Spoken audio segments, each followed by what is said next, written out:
रुड़की में राजा विजय सिंह गुर्जर, सेनापति कल्याण सिंह गुर्जर और 152 वीर सैनिकों के 200वें बलिदान दिवस पर श्रद्धांजलि कार्यक्रम का आयोजन हुआ, जहां सीएम धामी ने मुख्य अतिथि के तौर पर शिरकत कर बलिदानियों को श्रद्धांजलि दी।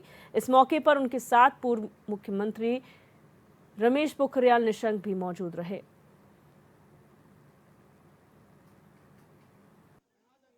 जी, कल्याण सिंह जी और उनके साथ वीर गति को प्राप्त हुए 152 हमारे वीर सैनिकों को, वीर योद्धाओं को मैं श्रद्धांजलि अर्पित करता हूं।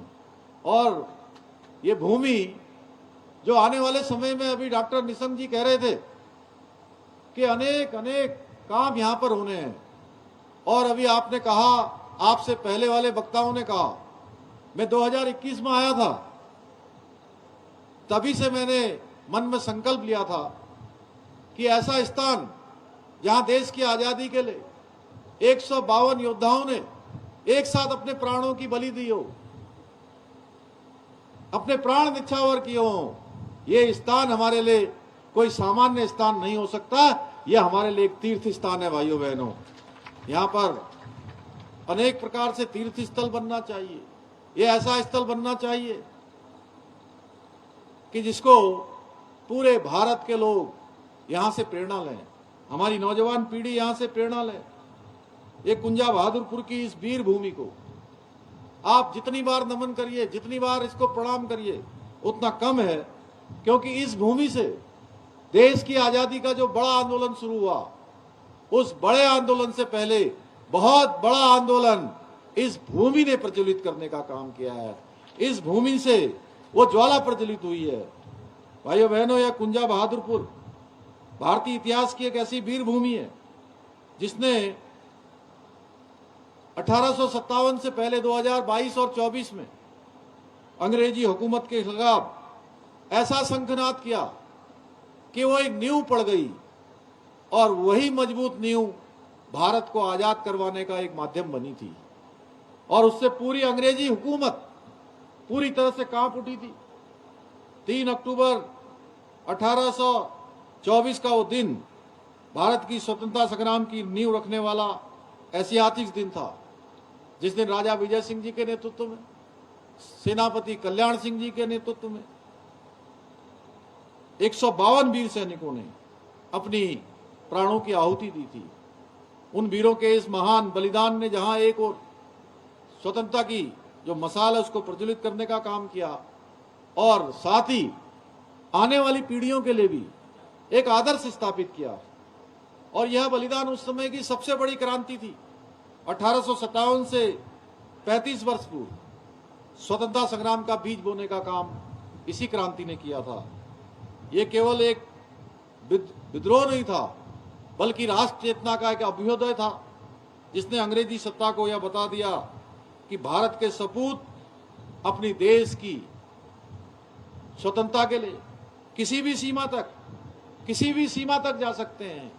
अपने प्राणों का बलिदान देने से भी पीछे नहीं हटेंगे, रुकेंगे नहीं, डरेंगे नहीं, झुकेंगे नहीं, लगातार आगे बढ़ेंगे। भाइयों बहनों, इस भूमि से ये संदेश संपूर्ण देश को देने का काम किया है।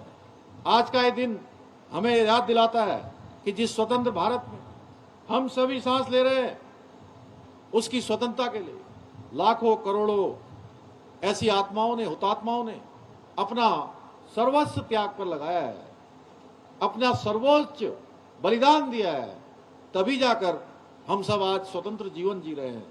हमें गर्व है कि हम आजादी के ऐसे अमृतकाल में हैं जहां पर वीर सेनानियों की गाथाओं को हम याद कर रहे हैं। हमारे प्रधानमंत्री आदरणीय मोदी जी के नेतृत्व में आज ऐसे स्वतंत्रता के लिए जिन्होंने भी संघर्ष किया, बलिदान किया, लेकिन वो गुमनाम रह गए, उन सबको आगे लाने का काम आजाद भारत के इतिहास में किसी प्रधानमंत्री ने किया भाइयों बहनों, तो वो प्रधानमंत्री हमारे नरेंद्र मोदी जी हैं। उत्तराखंड के पूर्व मुख्यमंत्री और महाराष्ट्र के पूर्व राज्यपाल भगत सिंह कोश्यारी ने रामपुर तिराहा कांड पर उत्तराखंड आंदोलनकारियों को याद करते हुए उन्हें श्रद्धांजलि अर्पित की। भगत सिंह कोश्यारी ने कहा कि आज का दिन हमारे लिए दुर्भाग्य को याद करने का दिन है। उन्होंने कहा कि इस घटना में कई लोग शहीद और घायल भी हुए। ये एक काला अध्याय है। उन्होंने शहीदों को याद करते हुए उनके सपनों के उत्तराखंड को साकार करने की दिशा में काम करने की बात कही। हम जहाँ देश भर में पूज्य बापू महात्मा गांधी जी का जन्मदिन मना रहे हैं और स्वतंत्रता प्राप्ति के संघर्ष को याद कर रहे हैं, आदरणीय मोदी जी के नेतृत्व में नए भारत को जगत गुरु बनाने का संकल्प ले रहे हैं, महात्मा गांधी जी की सपने के अनुकूल भारत को आत्मनिर्भर बनाने की ओर बढ़ रहे हैं। वहीं आज का दिन हमारे लिए एक दुर्भाग्य को याद करने का भी दिन है। आज के दिन या आज रात को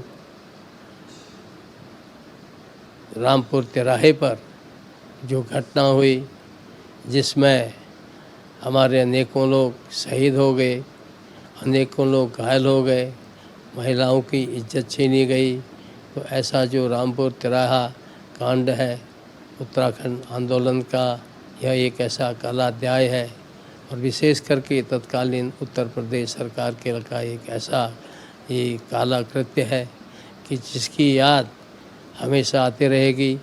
और उन शहीदों को याद करते हुए हम नए उत्तराखंड का, उनके सपनों के उत्तराखंड का कैसे निर्माण करें, इसकी याद आती रहेगी।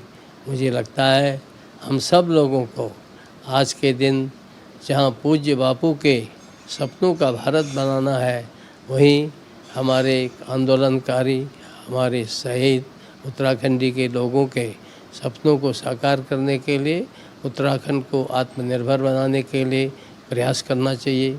हमको अनेक योजनाएं धामी सरकार ने, मोदी सरकार ने हमको दे रखे हैं। अगर हम उन योजनाओं को गांव-गांव में पहुंचाएंगे तो पलायन रुकेगा और हमारा प्रदेश समृद्ध होगा। मैं सोचता हूं कि सबसे हमारे शहीदों को यही सच्ची श्रद्धांजलि होगी। वहीं भगत सिंह कोश्यारी ने प्रदेश में ज्वलंत मुद्दे भू कानून, मूल निवास सहित विभिन्न विषयों पर अपनी राय दी। इसके अलावा उन्होंने इन दिनों अपने जीवन की दिनचर्या पर भी अपनी बात रखी। उत्तराखंड के पूर्व सीएम और महाराष्ट्र के पूर्व राज्यपाल भगत सिंह कोश्यारी से HNN की ये एक्सक्लूसिव बातचीत आपको दिखाते हैं। पूर्व मुख्यमंत्री और महाराष्ट्र के पूर्व राज्यपाल भगत सिंह कोश्यारी भगतदा इस वक्त हमारे साथ हैं, उनसे बातचीत कर लेते हैं। सर, आपका बहुत बहुत स्वागत है HNN पर। अभी सामने से सवाल है कि किस तरीके से लाइफ चल रही है, फुर्सत के क्षण हैं या क्या काम आजकल चल रहा है? देखिए, फुर्सत के क्षण तब होते हैं जब आदमी को लगता है अब तो मुझे जाना ही है और लगता है कि अब ऊपर वाले ने बुला लिया है, तो इसलिए फुर्सत के क्षण तो मुझे लगता है अभी आए नहीं। एक दिन आ जाए तो मैं इसके इंतज़ार में हूँ, लेकिन ऐसे फुर्सत के क्षण न तो मेरे जीवन में है और न किसी व्यक्ति के जीवन में होने चाहिए, क्योंकि हमको हर क्षण हर पल, चाहे मानसिक रूप से, चाहे भावात्मक रूप से और चाहे क्रियात्मक रूप से, जब तक सांस है तब तक हमको कार्य करना चाहिए। विशेष करके हमारे जैसे लोग जो संघ के स्वयंसेवक हैं, कार्यकर्ता हैं, जिनका अपना सपना है कि भारतीय संस्कृति को अपने देश और दुनिया के अंदर हमें प्रचार करना है, हमारा देश फिर से समृद्ध बने, शक्तिशाली बने और सामर्थ्यवान बने, दुनिया को रास्ता दिखाए। ये हमारा जो सपना है, इस सपने को साकार करना है तो फुर्सत का तो सवाल ही नहीं उठता। मेरा प्रधानमंत्री शायद 2.5 घंटा भी मुश्किल से सोते हैं और यही कारण है आज जब रूस और यूक्रेन में इतनी लड़ाई चल रही है, तो आज बड़े राष्ट्रों की नहीं, अमेरिका जैसे राष्ट्रों की नहीं, लोग कहते कि नहीं, समझौता शांत मोदी करा सकते हैं।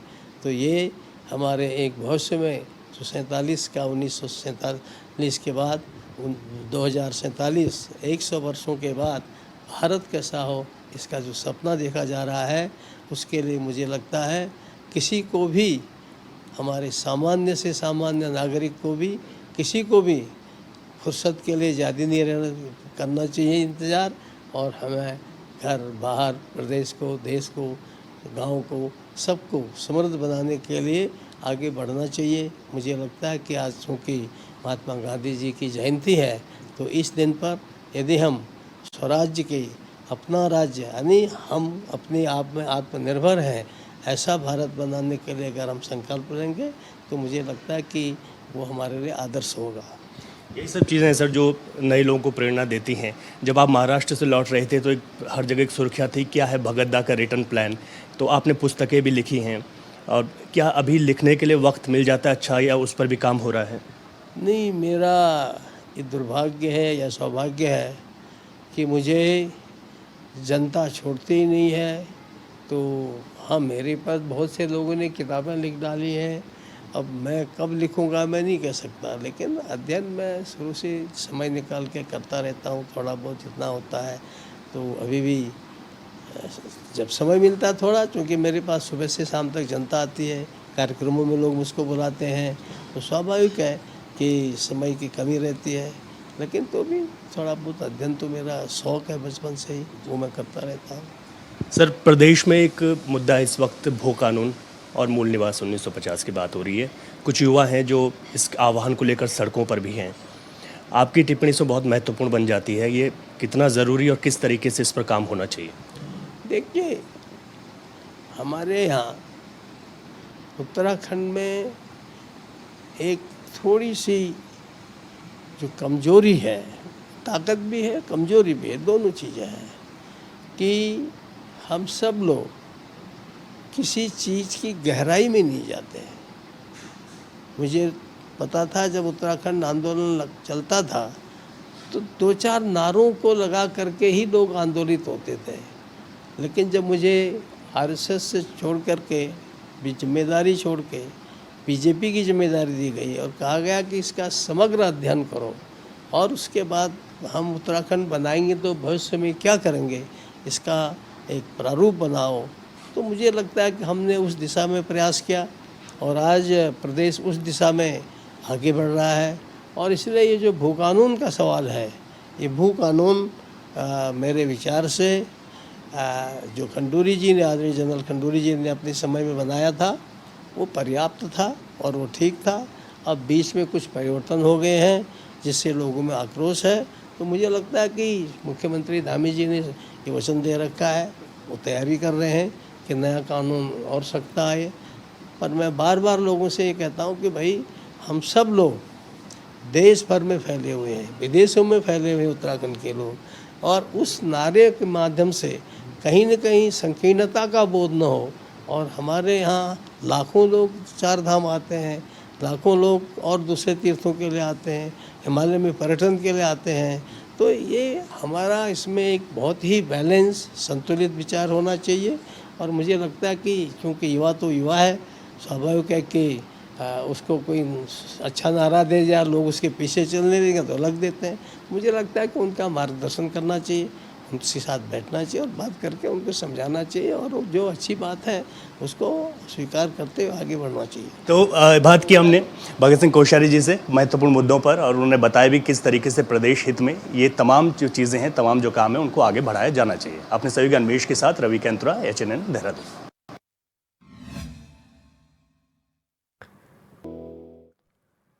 ब्रेक के बाद आप सभी का एक बार फिर से स्वागत है। रुक करेंगे टिहरी से खबर का, जहां महात्मा गांधी और पूर्व प्रधानमंत्री लाल बहादुर शास्त्री की जयंती पर श्रद्धांजलि कार्यक्रम का आयोजन किया गया, जिसमें विधानसभा अध्यक्ष ऋतु खंडूरी भूषण ने शिरकत की। इस मौके पर विधानसभा अध्यक्ष ऋतु खंडूरी भूषण का भव्य स्वागत किया गया। इस मौके पर विधानसभा अध्यक्षा ने कहा कि आज जिस तरह से कार्यकर्ताओं ने स्वागत किया है, उससे मैं काफ़ी उत्साहित हूं। इसके अलावा उन्होंने स्वच्छता ही सेवा अभियान को लेकर जनता से अपील करते हुए कहा कि आप स्वच्छता से जुड़ी मुहिम का हिस्सा जरूर बने। ऐसी बहुत सारी समस्याएं थी जो कि तो मैं अभी यहाँ चंबा पे मैं आई हूँ, उसके बाद मैं कंडीसौड़ जाऊँगी और मुझे बहुत ही प्रसन्नता है कि मैं चंबा में रुकी। और यहाँ पर आप जैसे जानते हैं आज 2 अक्टूबर है, आज हम जयंती मना रहे हैं महात्मा गांधी जी की और लाल बहादुर शास्त्री जी की। और जिस तरह से कुछ सालों से हमको ये संस्कार मिला है कि हमें ये स्वच्छता पखवाड़ा मनाना है और आज भी हमारे सभी भाई बहन स्वच्छता करने के लिए निकलेंगे, लोगों को जागरूक करने के लिए निकलेंगे। तो मुझे बहुत खुशी हुई कि मैं अपने चंबा के जितने भी हमारे कार्यकर्ता बंधु हैं पास्ट और प्रेजेंट जो हैं उनसे मिल पाई। मैं जिलाध्यक्ष जी का भी आभार व्यक्त करना चाहती हूँ कि छोटे से समय में उन्होंने इतना सुंदर एक यहाँ पर कार्यक्रम रख दिया जहाँ हमने अपनी सभी ने श्रद्धांजलि भी अर्पित की महात्मा गांधी जी को और लाल बहादुर शास्त्री जी की। देहरादून में गांधी जयंती और शास्त्री जयंती के अवसर पर सचिवालय में कार्यक्रम का आयोजन किया गया, जहां मुख्य सचिव राधा रतूड़ी ने महात्मा गांधी और पूर्व प्रधानमंत्री लाल बहादुर शास्त्री के चित्र पर माल्यार्पण कर उन्हें श्रद्धांजलि अर्पित की। कार्यक्रम में सचिवालय के सभी अधिकारी और कर्मचारी मौजूद रहे। इस अवसर पर भारत खंडे संगीत महाविद्यालय के लोगों ने महात्मा गांधी के भजन वैष्णव जन का समवेत गायन किया। वहीं मौके पर मुख्य सचिव ने कहा कि हर साल आज के दिन हम 2 महान नेताओं को याद करते हैं। महात्मा गांधी के विचार और सिद्धांत आज भी हमारे लिए प्रासंगिक है। हमें उनके दिखाए हुए मार्ग का अनुसरण करना चाहिए।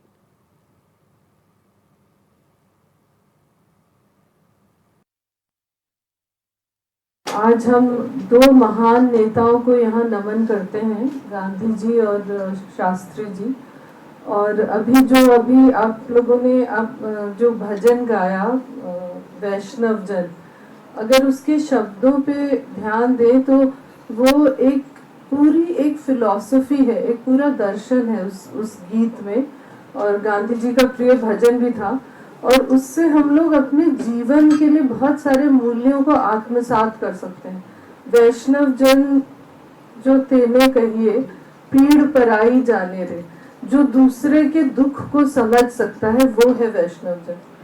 तो ये इतनी अच्छे शब्द हैं, अगर हम लोग अपने दैनिक जीवन में अपने दिनचर्या में इनका पालन करें तो निश्चित रूप से हमारे अंदर भी बहुत ज़्यादा एक खुशी की अनुभूति होगी। अगर आप किसी को मदद करते हैं, वही भाव है इस भजन का कि दूसरे के दुख को समझें, उसको मदद करें, लेकिन अपने अंदर अहंकार न आने दें। क्योंकि हम लोग सब सरकारी सेवा में हैं, हम लोग बहुत सौभाग्यशाली हैं। ईश्वर ने बहुत हम लोगों को आशीर्वाद दिया कि इतनी अच्छी सेवाओं में हम लोग आए और यहाँ पर हम लोग सचिवालय जो एक शीर्ष संस्था है प्रदेश की, यहाँ पे हम लोग काम कर रहे हैं। और बहुत सारे लोग यहाँ आते हैं मदद मांगने के लिए। जो भी आता है अपने किसी दुख को लेके आता है। अगर आप उनका दुख बांट सकते हैं, उनकी कुछ मदद कर सकते हैं, तो निश्चित रूप से आपको बहुत ही अच्छी अनुभूति होगी। और इन्हीं शब्दों के साथ मैं पुनः आज आप सबको बधाई देना चाहती हूँ और गांधी जयंती और शास्त्री जी को यहाँ गांधी जी और शास्त्री जी को नमन करते हुए आप सबको बहुत बहुत धन्यवाद। स्वच्छता ही सेवा के अंतर्गत ज्योतिर्मठ नगर पालिका परिषद ने गांधी जयंती के अवसर पर स्वच्छता जागरूकता रैली का आयोजन किया, जिसमें नगर क्षेत्र के कई विद्यालयों के स्कूली बच्चों ने पालिका परिषद के कर्मचारियों के साथ स्वच्छता और प्लास्टिक कूड़ा उन्मूलन के प्रति जागरूक किया। आपको बता दें कि नगर पालिका परिषद ने 17 सितंबर से नगर क्षेत्र में स्वच्छता पखवाड़े का आयोजन किया था, जिसका आज स्वच्छता जागरूकता रैली और हस्ताक्षर अभियान के साथ विधिवत समापन हो गया है। इस रैली का समापन गांधी मैदान में स्वच्छता संकल्प के साथ किया गया। इस मौके पर बड़ी संख्या में जनप्रतिनिधि भी मौजूद रहे।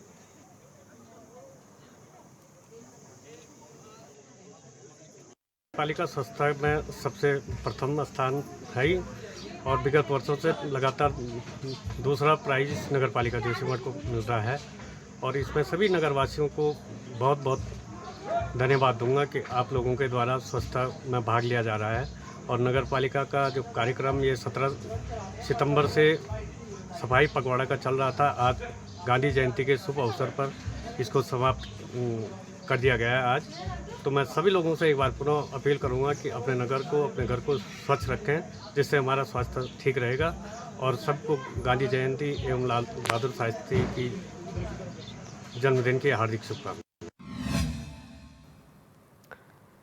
बढ़ते आगे, चमोली में राष्ट्रपिता महात्मा गांधी और पूर्व प्रधानमंत्री लाल बहादुर शास्त्री की जयंती मनाई गई, जहां जिलाधिकारी ने जिला कार्यालय परिसर में बापू और लाल बहादुर शास्त्री के चित्रों पर माल्यार्पण किया। साथ ही स्वच्छता ही सेवा कार्यक्रम में विशेष सहयोग और योगदान करने वाले सामाजिक कार्यकर्ता, कर्मचारी और पर्यावरण मित्रों को डीएम ने सम्मानित किया और महापुरुषों के जीवन आदर्शों पर चलने का संकल्प लेने के साथ ही जिलाधिकारी ने सभी को स्वच्छता शपथ भी दिलाई। आपको 2100 रुपया अब ट्रॉफी जो है आप प्रदान की जा रही है।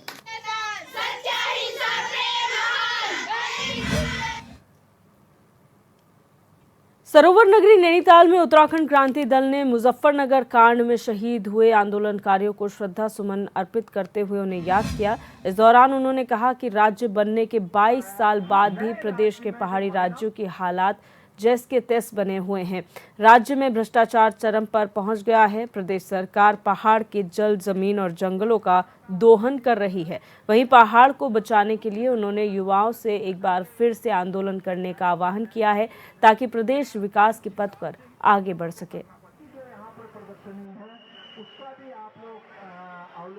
आंदोलन इसलिए चलाता है कि जनता का राज्य बने, लेकिन आज जनता के सवाल जस के तस है। शिक्षा का सवाल, शिक्षा यहाँ महंगी होते जा रही है, सरकारी स्कूल बंद हो रहे हैं, स्वास्थ्य सेवाएं खत्म हो रही है। स्वास्थ्य के लिए सबसे शर्मनाक बात यह है कि यहाँ के विधायकों ने अपने इलाज के लिए विदेश जाने के लिए विधेयक पारित कर दिया है, लेकिन यहाँ की जनता के लिए, यहाँ के जो सरकारी अस्पताल होने चाहिए उनको ठीक करने के लिए कोई ऐसा कदम नहीं उठाया है कि उनको बेहतर बनाए। ये कहना चाहते हैं यहाँ की जमीन को बचाने के लिए, यहाँ के पानी को बचाने के लिए, यहाँ की मिट्टी को बचाने के लिए नया इस तरह का विधेयक आए कि इसमें बाहर के लोगों का हस्तक्षेप न हो। बहुत शांतिपूर्ण लोकतांत्रिक आंदोलन था और उस दौर में खटीमा, मसूरी और ख़ास तौर से मुजफ्फरनगर में जो उत्तराखंड की जनता की अस्मिता के साथ खिलवाड़ हुआ, वो देश के लोकतंत्र के इतिहास में कलंक के रूप में अंकित रहेगा।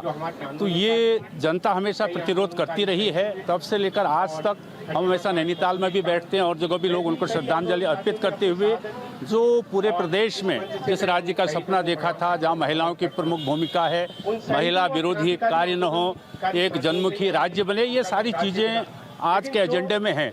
लेकिन दुर्भाग्य से राज्य बनने के बाद भी उत्तराखंड राज्य का जो एक सपना था, वो सपना साकार नहीं हुआ।